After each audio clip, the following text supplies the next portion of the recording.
तो निगम के चुनाव को लेकर स्थानीय मुद्दे क्या है, लगातार फर्स्ट इंडिया आप तक पहुंचा रहे लोगों की बातचीत जो हो रही है, लोग क्या चाह रहे हैं इस बार चुनाव को लेकर, ये आप तक हम लगातार पहुंचा रहे हैं। आज भी अलग अलग जगहों से तस्वीरें पहुंचाने के लिए मेरे दो सहयोगी मेरे साथ जुड़ चुके हैं। जयपुर से भारत दीक्षित हैं और जोधपुर से शिव प्रकाश पुरोहित मेरे साथ जुड़े हुए हैं। सबसे पहले मैं भारत आपका रुख कर रही हूँ।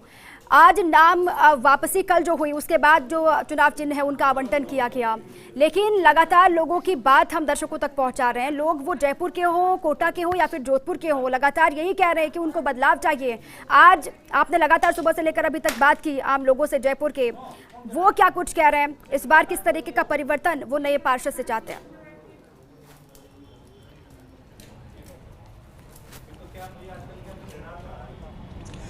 देखिए, बिल्कुल कल नाम वापसी का अंतिम दिन था और आज पूरी तरह से तस्वीर है वो साफ हो चुकी है कि नगर निगम चुनावों में कितने प्रत्याशी मैदान में हैं। लगातार प्रत्याशी हैं जो वार्डों में जाकर चुनाव प्रचार कर रहे हैं, लेकिन इस बार आम जनता चाह रही है कि जिस प्रकार की परेशानी उनको पहले के पार्षद से हुई, इस प्रकार का पार्षद है वो चुनना नहीं चाहते हैं। क्योंकि पार्षद चुनाव का मतलब होता है एक ऐसे व्यक्तित्व का चुनाव जो लोगों के बीच में जाकर उनकी समस्याओं को पूछे, उनकी समस्याओं को निराकरण करे। ये नहीं कि जनता परेशान हो रही है और पार्षद उनको शक्ल भी नहीं दिखा रहा। सबसे बड़ी समस्या ही ये चुनाव प्रचार के दौरान ये आ रही है कि जब पार्षद प्रत्याशी वार्डों में जा रहे हैं तो जनता कह रही है कि हमें ऐसा प्रत्याशी नहीं चाहिए, हमें वो प्रत्याशी चाहिए जो आम जनता की समस्याओं को सुने। कुछ लोग हमारे साथ मौजूद हैं, उनसे बात करेंगे कि इस बार उनको कैसा प्रत्याशी है वो यहाँ पर चाहिए। हमारे साथ एक सज्जन मौजूद है, उनसे बात करेंगे। सर, वार्डों में चुनाव है इस बार, आप किस प्रकार के प्रत्याशी को वोट करेंगे? सर, जो सही टाइम पर मिल सकें। जाते हैं, कोई समस्या बताते हैं, वो लोग मिलना ही पसंद नहीं करते। भाई साहब सो रहे हैं, भाई साहब आ रहे हैं, भाई साहब जा रहे हैं, काम करते नहीं हैं। जिस टाइम पे काम होता है उस टाइम मिलते नहीं हैं। आज जब चुनाव हैं तो चुनाव के सामने सब लोग आ रहे हैं, घर पे वोट मांगने भी आ रहे हैं, काम करने के वादे भी कर रहे हैं, काम कोई करता नहीं है। जब काम कराने का होता है कि साहब रोड ख़राब हो गई है, शिविर ख़राब हो गया है, तो 3-4 दिन बाद में तो वो कोई काम होते हैं, वो भी आधे अधूरे से काम। रोड आज बन गई, कल वापस टूट जाती है कि आज ये लाइन डल रही है, कल वो लाइन डल रही है। कामों का सही निवारण नहीं है किसी भी प्रकार से, और ये यहाँ के नहीं सारे वार्डों का यही हाल है। तो जब 29 तारीख होगी तो कैसे प्रत्याशी को वोट करेंगे? ऐसे को जो काम नहीं कराते या फिर ऐसे को जो आपके बीच में आए काम कराए? सर, जो बीच में आके काम कराए उसके वोट करेंगे ना सर, चाहे वो निर्दलीय क्यों ना हो। Sir, party doesn't matter, party matter नहीं करती। जो लेवल पे काम करेगा, जो ग्राउंड लेवल पे आके लोगों की सोच को देखेगा, जो उनके साथ में खड़ा होगा, लोग उसको वोट करेंगे। अच्छा, और किसी को वोट कैसे करेंगे सर? देखिए, एक और हमारे साथ यंग मौजूद हैं जो कि इस बार चुनाव में वोटिंग करेंगे। आपसे बात करूंगा कि आपके वार्ड में किस तरह की समस्या रहती है, जब पार्षद से बात करते हैं तो किस प्रकार का जवाब उनसे मिलता है? हमारे वार्ड में यही समस्या रहती है कि कहीं भी तो प्रॉपर रोड प्रॉपर टूटी पड़ी है, प्रॉपर पार्कों में बिल्कुल पानी नहीं लगता, सूखे पड़े हैं, पेड़ पौधे घास उग रही है, टाइम टू टाइम कटाई नहीं होती है पार्कों की। यही समस्या। पार्षद से आप बात करते हो तो क्या जवाब मिलता है, कोई रेस्पॉन्स मिलता है उनसे प्रॉपर तरीके से? उनसे हम समस्या बताते हैं तो बस वो यही बोलते हो जाएगा, बाकी होता कुछ नहीं है। अच्छा, और भी कुछ लोग हमारे साथ मौजूद, उनसे बात करते हैं। सर, वार्डों में आमतौर समस्या रहती है पानी की, बिजली की, मृत पशु मर जाते हैं तो उठाने के लिए टाइम से कोई आता नहीं है। तो इस बार नगर निगम के चुनाव आप कैसे पार्षद को चुनना चाहेंगे जो आपके बीच में आए, काम कराए, आपकी समस्याओं को सुने, इस तरह के पास? देखो, हम कोई पार्टी या जैसे बीजेपी, कांग्रेस और भी कोई पार्टियां हैं, उन पे अपन नहीं जाएंगे। मतलब अपन चुने कि अपन एक फ़ोन करें किसी भी प्रत्याशी को, वो एक फ़ोन पे हमारी समस्या सुने, तुरंत आए। ये नहीं कि आ रहा हूँ जा रहा हूँ। मतलब कई बार ये होता है कि हाँ हो जाएगा, सिर्फ आश्वासन मिलते रहते हैं, काम नहीं होता। तो हम चाहते हैं कि कोई परफेक्ट बंदा हो, परफेक्ट जो डायरेक्ट फ़ोन कर सकते हैं और वो तुरंत आ जाए, हमारी समस्या तुरंत सुने। अच्छा, आप पार्टियों पे विश्वास नहीं करेंगे, ऐसे कैंडिडेट पे विश्वास करेंगे जो आपकी समस्याओं को सुने। लगातार कई सालों से दोनों पार्टियां ये विकास की बात करती है कि हमने इतना विकास कराया, हमने पट्टे इतने बांटे। आज भी कई कॉलोनियों की ऐसी समस्या है जिनको पट्टे तो बांट दिए लेकिन रोड नहीं बनी है वहाँ पे। देखो, ये पार्टियां जो है ये ब्रांड बन चुकी है, बस केवल ब्रांड। दोनों जैसे बीजेपी और कांग्रेस, मतलब ये एक ये होता है कि अपन को सिंबल मिल गया, बस वो उस सिंबल के आधार पे चुनाव जीत जाते हैं। उनको ये नहीं पता होता कि कॉलोनियों में क्या हो रहा है, क्या नहीं हो रहा। तो इन पे अपन नहीं जा सकते और एक अच्छा प्रत्याशी होना चाहिए। बिल्कुल भरत, क्योंकि लोग लगातार ये कह रहे हैं कि पिछले 5 साल में भी तमाम दावे किए गए, आश्वस्त किया गया, लेकिन काम जमीन पर हुए नहीं है। और इस बार लगातार हम दर्शकों तक इसलिए भी आवाज़ पहुंचा रहे हैं आम लोगों की, क्योंकि बहुत ज़रूरी हो जाता है, बार बार विकास के नाम पर ठगा जाता है आम लोगों को। लेकिन इस बार लोग परिवर्तन के मूड में दिखाई दे रहे हैं। मैं जाऊँगी, भंवर भी हमारे साथ जुड़ चुके हैं कोटा से। भंवर के पास मैं आऊँगी भंवर, लेकिन उससे पहले शिव प्रकाश के पास जाती हूँ, जोधपुर। शिव प्रकाश, क्योंकि आप कौन से हिस्से पर मौजूद हैं और वहाँ से भी लगातार आप लोगों की बात पहुँचा रहे हैं, क्या कह रहे हैं वहाँ के लोग, और पिछले जो पार्षद के काम से वो कितने खुश हैं इस बार, और क्या नए पार्षद को लेकर उनकी उम्मीदें हैं वो भी जरा बताएं।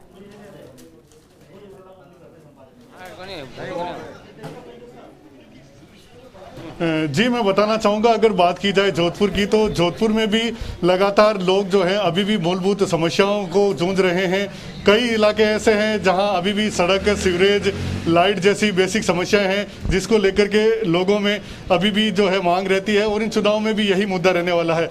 अभी हम खड़े हैं जोधपुर के भीतरी क्षेत्र के वार्ड नंबर 21 में, जो जोधपुर नगर निगम उत्तर में आता है।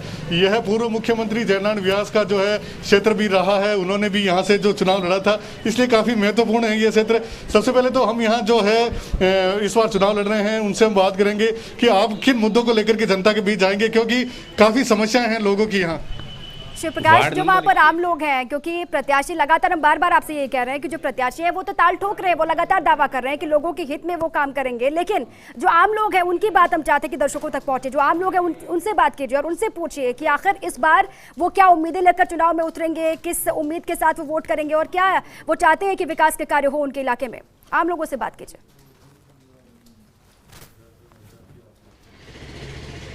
जी हम आम लोग हैं, उनसे बोलते हैं। आप जब अपना प्रत्याशी चुनेंगे तो क्या आपकी यहाँ समस्याएं हैं जिनका समाधान होना आवश्यक है? सबसे पहले समस्या तो यहाँ की सबसे जो महत्वपूर्ण है वो एक तो सीवरेज की है, प्लस जगह जगह जो छोटी भीतरी शहर की छोटी गलियाँ हैं कॉलोनी में, उनकी मरम्मत, रिपेयरिंग, प्लस यहाँ पे जो डंपिंग स्टेशन हैं वो काफ़ी टाइम से ड्यू हैं। काफ़ी पार्षद आए, जीत के गए, लेकिन वो वादे अधूरे के अधूरे रहे। लेकिन इस बार ये समस्या हमें पूर्ण होती दिख रही है राकेश जी के थ्रू। आप जब यहाँ वोट देने जाएंगे, युवा मतदाता है, क्या आपके दिमाग में रहेगा? हमारे इस वार्ड के सड़कों पे हमेशा पानी बहता रहता है। हमें ऐसा पार्षद चाहिए जो आते ही सबसे पहले इस समस्या का निवारण कराए और जनता के दुख सुख में हमेशा साथ खड़ा रहे, और जो भी आमजन को तकलीफ आती है नगर निगम से उसे समाधान करवाए। जब भी चुनाव आते हैं अलग अलग वादे किए जाते हैं, आपको किस तरह का पार्षद चाहिए जो आपके सुख दुख में खड़ा रहे, या जो आप जाए तो आपका काम नहीं हो? हमारे 20 या 25 सालों से हम देख रहे हैं, हमारे पास जो भी हम जिस पार्षद को जिताते तो उसके जीतने के बाद वो हमें एक बार भी नहीं दिखता है, तो इसलिए हमने सबने मिलकर हम ये देखिए, लोगों की ये है कि जब भी पार्षद आते हैं चुनाव तो अपने अपने वादे लेकर के आते हैं। उनका ये कहना है कि इस बार जब वो पार्षद चुनेंगे तो ऐसा साथी चुनेंगे जो भी उनकी समस्या हो वो समाधान करे। स्थायी समस्या, बेसिक नगर निगम की बहुत छोटी छोटी समस्या होती है, अगर पार्षद उसकी समाधान का प्रयास करे तो जल्द उसका समाधान भी हो सकता है। और इस बार के चुनाव में भी यह काफी महत्वपूर्ण मुद्दा रहने वाला है। जी बिल्कुल, हर जगह सिर्फ एक जैसी जो परेशानियां हैं वो उभर कर सामने आ रही है, क्योंकि नगर निगम में बार बार हम ये कह रहे हैं कि समस्याएं बहुत बड़ी नहीं होती है और निराशा भी एक जैसी ही है। वो कोटा, जयपुर, जोधपुर, हर जगह निराशा एक जैसी है। लोग नाराज है पुराने पार्षद से। भवन में आपके पास आ रही हूँ, आप लगातार वहां पर जहां पर भी इलेक्शन होने, वो कोटा उत्तर हो या फिर दक्षिण हो, आप लगातार जाकर लोगों से बातचीत कर रहे हैं। क्या चीज आपको कॉमन लगती है, क्या परेशानियां कॉमन है आम लोगों की वहां पर, क्या चाहते हैं कि उसका निराकरण हो इस बार?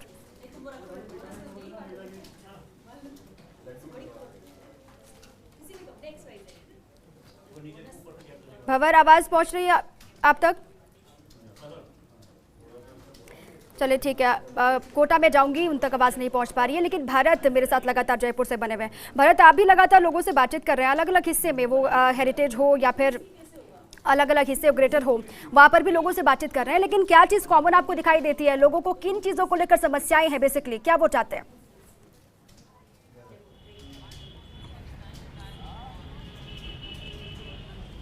देखिए बिल्कुल दीपा, आपको बता दूं कि नगर निगम का चुनाव होता है, सिर्फ मूलभूत जो सुविधाओं के एजेंडे पर चुनाव लड़ा जाता है, क्योंकि वार्डों में आमतौर पर ये समस्याएं छोटी छोटी समस्या होती है, उन्हीं को आधार मानते हुए वार्डों में चुनाव लड़ा जाता है। कि जैसे कि पानी की बात करें, बिजली की बात करें, सड़क की बात करें, तो ये मूलभूत सुविधाएँ होती है। आम पब्लिक जितनी भी वार्डों में रहती है वो यही चाहती है कि उनका जो पार्षद है वो ये चीज़ों को ध्यान रखे, कहीं कहीं पानी की दिक्कत ना हो, कहीं बिजली की दिक्कत ना हो। लेकिन पिछले कुछ अरसों से लगातार ये देखा जाता है कि पार्षद चुनाव जीतने के बाद अपने वार्डों में बिल्कुल शक्ल तक नहीं दिखाते। यहाँ तक कि जब जो आमजन होते हैं, जो वार्ड के पार्षदों तक जब अपनी समस्या पहुँचाते तो उनका निराकरण नहीं किया जाता। इसको लेकर खासी नाराज़गी यहाँ पर देखी गई है।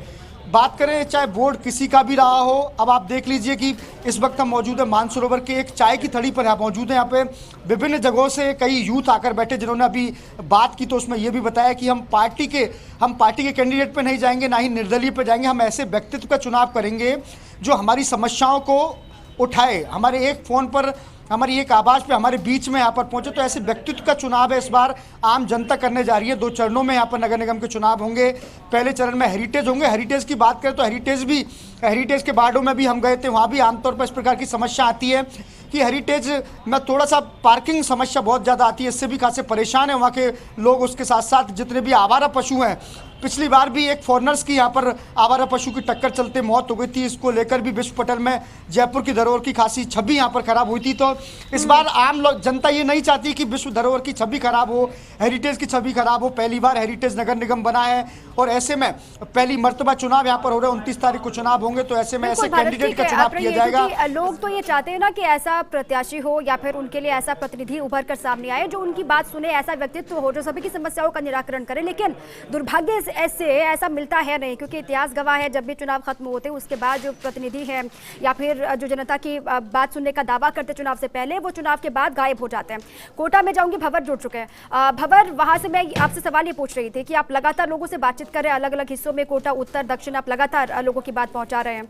लेकिन इस बार क्या कॉमन लोगों की बातें हैं, क्या समस्याएं हैं, क्या वो चाहते हैं कि उसका हल निकाला जाए पार्षद के जरिए?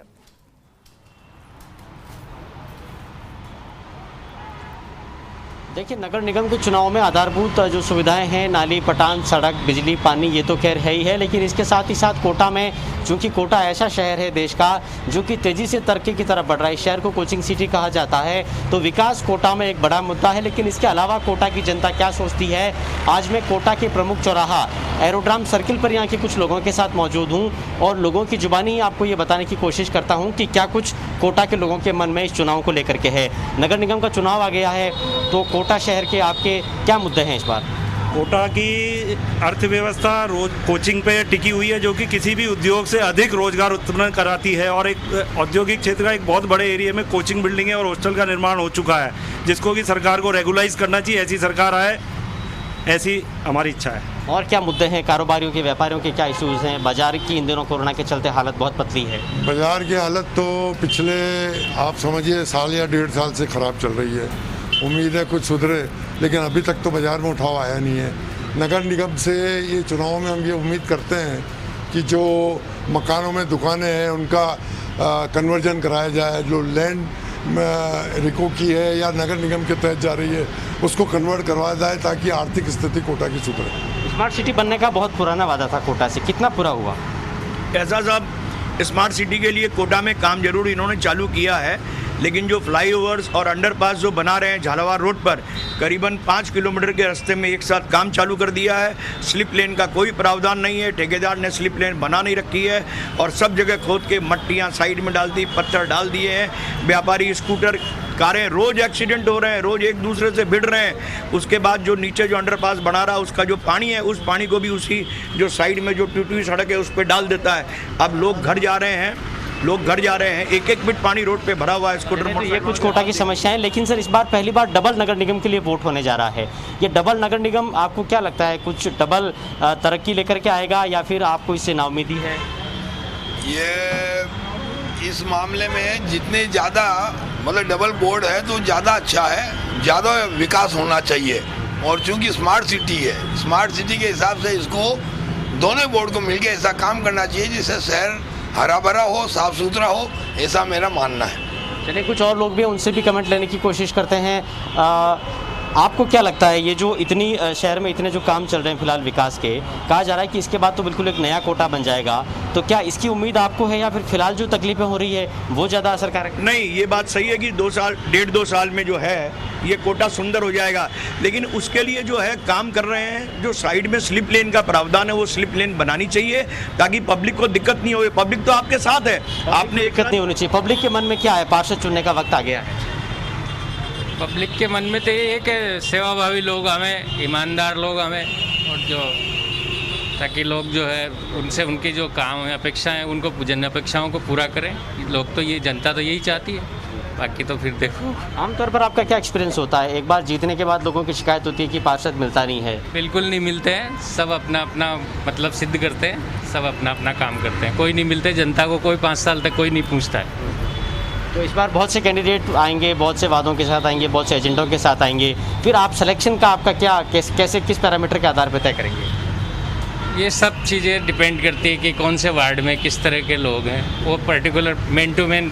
मतलब ये चुनाव जो है वो पार्टी पॉलिटिक्स नहीं है, मैन टू मैन चलेगा। नहीं, बिल्कुल सर, मैन टू मैन चलेगा। दूसरी बात ये है कि ये वादे वगैरह तो पिछले बहुत सारे नगर निगम के चुनाव में लोगों ने हमने सुन लिए। हमारे पास कैंडिडेट आते हैं, वादे चीजें हर चुनाव में रिपीट होती है, एक ही चीजें दोहराई जाती है हर बार, लेकिन वो चीजें भी पूर्ण होती हुई दिखाई नहीं देती है जमीन पर, क्योंकि दावे हजार किए जाते हैं। लोगों की नाराजगी इसी बात से है कि दावे तो हर चुनाव में होते हैं, लेकिन इस बार देखना ये होगा कि कुछ नया क्या होता है। जो पार्षद होंगे वो कुछ नया क्या कर सकते हैं, वो किसी पार्टी का भले हो या फिर निर्दलीय हो, जो अच्छा होगा, जो जमीन पर काम करने वाला लोगों को लगेगा, उसी को वो चुनेंगे। शिव प्रकाश, मैं आपके पास एक बार फिर से आ रही हूँ, क्योंकि वहां पर भी जो बेसिक जो जमीन की समस्याएं हैं, वो नालियां पटी हुई हैं, वहां के लोगों ने जिस तरीके से कहा, सड़कें दुरुस्त नहीं है, और साथ ही सीवरेज का जो पानी है वो सड़कों पर भी बह रहा है, लोग उसी से आगे निकल रहे हैं। ये तमाम समस्याएं उनकी हैं, वो चाहते हैं कि इसका ही निराकरण हो, लेकिन इस बार उनको ये लगता है कि वो निराकरण हो पाएगा, क्योंकि हर बार तो यही हो रहा है। 5 साल के जो पार्षद है उनके काम को लेकर भी खुश नहीं है जोधपुर के लोग, फिर गारंटी क्या है कि अगला पार्षद उनके लिए ही काम करेगा?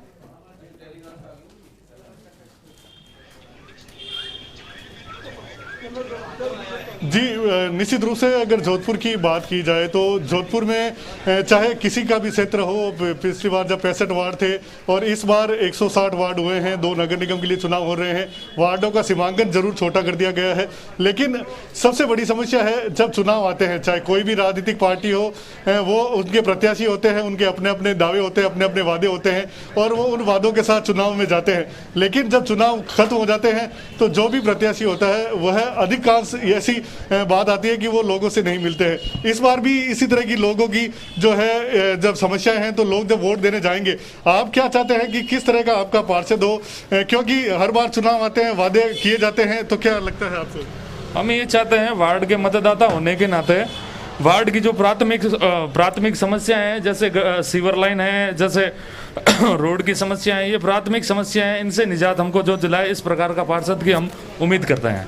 इस बार 2 नगर निगम हैं, वार्ड छोटे कर दिए गए, क्या फायदा होगा कुछ जनता को, या जिस तरह से चलता आ रहा है वैसा ही चलेगा? जरूर फायदा होगा जी जनता को, इससे काम आसानी से होगा, पार्षद आराम से मिलेंगे। लेकिन इस बार एक बहुत अच्छी बात हुई है, सब युवाओं पढ़े लिखों को जो प्रत्याशी है वो आएंगे, काम करेगा। और यहाँ पे समस्या की बात है तो 35 साल से हमने समस्या देखी है, लेकिन इस बार उम्मीद है कि कोई भी आएगा वो काम अच्छा करके जाएगा। देखिए, जनता को उम्मीद है, चाहे इस बार कोई भी जो उम्मीदवार आएगा, क्योंकि जो तजुर्बेदार लोग हैं, जो अनुभवी हैं, वो भी ये बता रहे हैं कि अरसा बीत गया लेकिन विकास के काम वहाँ पर भी नहीं हो पाए हैं। भारत के पास एक बार फिर से जाऊंगी। भारत, इस बार क्योंकि लगातार पहले तो ये होता था, कई सालों में हम देख रहे हैं कि दावा ये होता था नगर निगम का, विकास कार्य नहीं हो पाए तो उनका कहना यह था कि एरिया बहुत बड़ा है, फिर क्षेत्र बहुत बड़ा है, तो वो नहीं हो पाते विकास के कार्य। लेकिन इस बार तो 2 भागों में विभाजित कर दिया गया, ग्रेटर है, हेरिटेज है, तो फिर इस बार तो विकास के काम हो जाने चाहिए।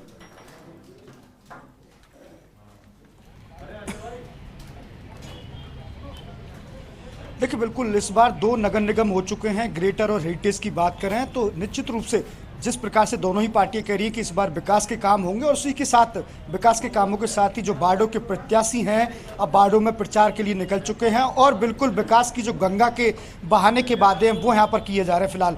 लेकिन ये तो चुनाव के बाद ही और आम जनता बताएगी कि इन प्रत्याशियों की ओर से जो वादे किए गए हैं, जो विकास की गंगा ये यहाँ पर बहा रहा है, प्रचार के दौरान जो बहा रहे हैं, वो कितनी धरातल पर आती है तो आने वाले वक्त ही बताएगा। पिछले कुछ सालों में देखा गया है कि दीपा 1992 में नगर निगम की स्थापना हुई थी, बोर्ड की स्थापना हुई थी। उसके बाद से लगातार दोनों पार्टियों के बोर्ड बनते आए। कांग्रेस के भी इस दौरान बोर्ड बने, बीजेपी के ज़्यादातर बोर्ड नगर निगम में बने। उसके बावजूद भी दोनों ही पार्टियों ने अपने अपने विकास की यहाँ पर बात की। लेकिन धरातल की बात करें, आज भी ऐसी कॉलोनियां हैं जिनके पट्टे तक काट दिए, नियमन उनका हो चुका है। लेकिन बहुत शुक्रिया आपका भारत, आपका भी, और भंवर आपका भी, साथ ही शिव प्रकाश आपका भी, क्योंकि इस बार 2 अलग अलग नगर निगम बना दिए गए, एक को बांट दिया गया, तो इस बार लोगों की उम्मीदें भी बढ़ गई हैं। बहुत शुक्रिया।